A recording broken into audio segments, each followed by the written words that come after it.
Autoconsciência, o lema interno. Durante o ensino médio, ele não tinha muito interesse em estudar, na verdade, quase não se formou.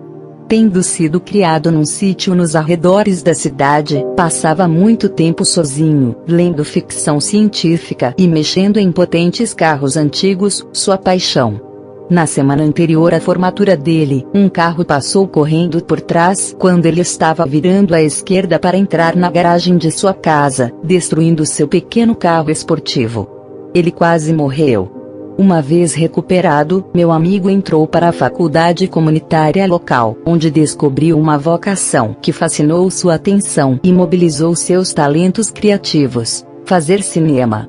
Depois de se transferir para uma faculdade de cinema, fez um filme como projeto de fim de curso que chamou a atenção de um diretor de Hollywood, que o contratou como assistente. O diretor pediu para meu amigo trabalhar num projeto muito querido seu, um filme de baixo orçamento. Isso, por sua vez, levou meu amigo a conseguir um estúdio para apoiá-lo como diretor e produtor de outro filme pequeno baseado em seu próprio roteiro, um filme que o estúdio quase matou antes da estreia, e ainda assim se saiu surpreendentemente melhor do que qualquer um esperava. Mas os cortes arbitrários, as edições e outras mudanças feitas pelos chefões do estúdio antes da estreia foram uma lição amarga para ele, que valorizava ao máximo o controle criativo do trabalho. Quando foi fazer outro filme baseado num roteiro próprio, ele recebeu uma oferta de um grande estúdio de Hollywood, que era a oferta padrão da época, em que o estúdio financiava o projeto e detinha o poder de mudar o filme antes do lançamento. Ele recusou a oferta, sua integridade artística era mais importante. Em vez disso, meu amigo comprou o controle criativo ao produzir o filme sozinho e investindo cada centavo dos lucros que recebeu com o primeiro filme neste segundo projeto. Quando estava quase pronto, ficou sem dinheiro. Foi atrás de empréstimos, mas todos os bancos negaram. Apenas um empréstimo de último minuto do 10º banco ao qual ele implorou salvou o projeto. O filme era o Guerra nas Estrelas. A insistência de George Lucas em manter o controle criativo, apesar das dificuldades financeiras que teve, representa uma enorme integridade e, como o mundo todo sabe, também acabou se mostrando uma decisão de negócio muito lucrativa. Mas essa decisão não foi motivada pela busca por dinheiro. Na época, ter direitos subsidiários significava vender pôsteres e camisetas do filme, uma fonte banal de receita. Naquele momento, todo mundo que conhecia a indústria do cinema aconselhou George a não continuar o filme sozinho. Uma decisão dessas exige imensa confiança nos próprios valores. O que permite a alguém ter uma bússola interna tão forte, um norte que o guie pela vida de acordo com seus valores e objetivos mais profundos. O segredo é a autoconsciência, especialmente a precisão para decodificar a voz interior dos murmúrios do nosso corpo. Nossas reações fisiológicas sutis refletem a soma total da nossa experiência, que é relevante para a decisão em questão. As regras de decisão derivadas das nossas experiências de vida residem nas redes neurais subcorticais que reúnem, armazenam e aplicam algoritmos para cada acontecimento das nossas vidas, criando nosso lema interno. O cérebro armazena nosso mais profundo senso de propósito e sentido da vida nessas regiões subcorticais, áreas pouco conectadas com as áreas verbais do neocórtex, no entanto ricamente ligadas à intuição. Conhecemos os nossos valores primeiro, sentindo o que parece certo e o que não parece, e então articulando essas sensações no nosso íntimo. A autoconsciência, então, representa um foco essencial, que nos sintoniza aos sutis murmúrios internos que podem nos ajudar a guiar nosso caminho pela vida. E, como veremos, este radar interno é a chave para administrarmos o que fazemos, e, igualmente importante, o que não fazemos. Este íntimo mecanismo de controle faz toda a diferença entre uma vida bem vivida e outra hesitante. Ela é feliz e sabe disso. Na verdade, fazer esse teste de autoconsciência com elefantes não é tão simples. Em primeiro lugar, é preciso produzir um espelho à prova de elefantes.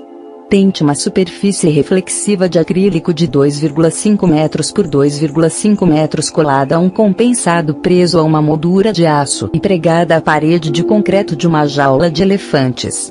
Foi o que pesquisadores fizeram no zoológico do Bronx, onde a P, uma elefanta asiática de 34 anos de idade, mora com suas duas imensas amigas, Maxine e Patty. Os pesquisadores deixaram os animais se acostumarem com os espelhos por alguns dias. Em seguida, pintaram um grande X branco na cabeça delas, alternadamente, para ver se elas se davam conta de que estavam com a marca, uma indicação de autorreconhecimento. Há mais uma complicação quando se trata de testar elefantes. Eles se arrumam tomando banho de lama e espalhando poeira sobre si mesmos com as trombas. Isso acrescenta uma boa quantidade de fragmentos à pele, aumentando as chances de que o que os humanos veem como uma marca proeminente possa parecer trivial, apenas um pouco a mais dos fragmentos de sempre, para um elefante. E, de fato, Maxine e Patty não deram atenção ao X. Mas no dia em que a Pi ganhou o grande X branco na cabeça, foi até o espelho, passou 10 segundos olhando para si mesma, e então se afastou, de uma forma bastante parecida como nós, seres humanos, nos olhamos no espelho antes de começar o dia. Ela então passou repetidamente a ponta sensível da tromba no X, demonstrando sua autoconsciência. Apenas alguns representantes altamente selecionados do reino animal passaram nesse teste, inclusive algumas espécies de gorilas, chimpanzés e golfinhos, numa adaptação aquática do teste. Essas espécies, como os elefantes, estão entre os poucos animais cujos cérebros têm uma classe de neurônios que alguns neurocientistas acreditam ser singularmente essenciais para a autoconsciência. Batizados com o nome de seu descobridor, Konstantin von Economo, e chamados abreviadamente de VENS, esses neurônios em forma de fuso podem ter o dobro do tamanho da maioria das células cerebrais e menos ramificações, embora muito mais compridas, os conectando a outras células. O tamanho e a forma semelhante a um fuso dão aos VENS uma vantagem única sobre outros neurônios. Os sinais que eles enviam vão mais rápido e mais longe. E a localização em áreas que conectam o cérebro executivo aos centros emocionais os posiciona como um radar pessoal. Essas áreas se iluminam quando vemos nosso reflexo no espelho. Neurocientistas os veem como parte do circuito cerebral para nosso sentido de eu em todos os níveis, do este sou eu, do como estou me sentindo e da nossa identidade pessoal. O mapa cerebral do corpo. Mas como você pode ouvir a sua voz interior, o que o seu coração e a sua intuição de alguma forma já sabem? Você precisa confiar nos sinais do seu corpo. Talvez você já tenha visto a imagem bastante estranha de um corpo mapeado pelo córtex somatosensorial, que rastreia as sensações registradas por várias áreas da nossa pele. Essa criatura tem uma cabeça minúscula, mas lábios e língua imensos, braços pequeninos, mas dedos gigantescos, todos refletindo a relativa sensibilidade dos nervos em várias partes do corpo. Um monitoramento semelhante dos nossos órgãos internos é feito pela ínsula, região escondida atrás dos lobos frontais do cérebro. A ínsula mapeia a parte interna do nosso corpo por meio de circuitos que se ligam aos intestinos, coração, fígado, pulmões, genitálias. Cada órgão tem seu ponto específico. Isso permite que a ínsula haja como um centro de controle para funções dos órgãos, enviando sinais para o coração diminuir o ritmo e os pulmões respirarem melhor. A atenção voltada para dentro na direção de qualquer parte do corpo amplifica a sensibilidade da ínsula à área particular que estamos checando. Sintonize a atenção às batidas do coração, e a ínsula ativa mais neurônios naquele circuito. O quanto as pessoas são capazes de perceber as batidas do próprio coração, na verdade, se tornou uma forma padrão de medir sua autoconsciência. Quanto melhor as pessoas são nisso, maiores são suas ínsulas. A ínsula nos sintoniza não apenas a nossos órgãos. Nossa própria noção de como estamos no sentido depende dela. pessoas que ignoram as próprias emoções, e também, de forma reveladora, como veremos, ignoram como outras pessoas se sentem, têm uma atividade lenta da ínsula em comparação com a alta ativação encontrada em pessoas altamente sintonizadas com suas vidas emocionais internas. No extremo desse desligamento emocional estão as pessoas com alexitimia, que simplesmente não sabem o que sentem e não conseguem imaginar como outra pessoa pode estar se sentindo. Nossos sentimentos viscerais são mensagens da ínsula e de outros circuitos ascendentes, que simplificam as decisões da vida ao guiarem nossa atenção na direção de melhores opções. Quanto melhores somos em ler essas mensagens, melhor é a nossa intuição. Pense naquele incômodo que às vezes você sente quando desconfia que se esqueceu de alguma coisa importante justamente quando está saindo para uma longa viagem. Uma maratonista me contou de uma vez que estava a caminho de uma corrida a 650 km de distância. Ela sentiu esse incômodo e o ignorou. Mas enquanto ela seguia na autoestrada, o incômodo ficava voltando. Então ela se deu conta do que a estava incomodando. Havia esquecido os tênis de corrida.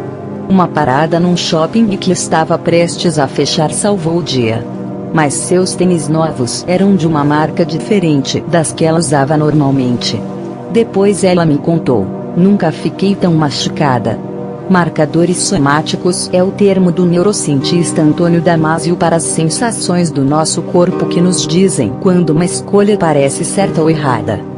Esse circuito ascendente telegrafa suas conclusões através das nossas intuições, frequentemente muito antes que os circuitos descendentes cheguem a uma conclusão mais racional.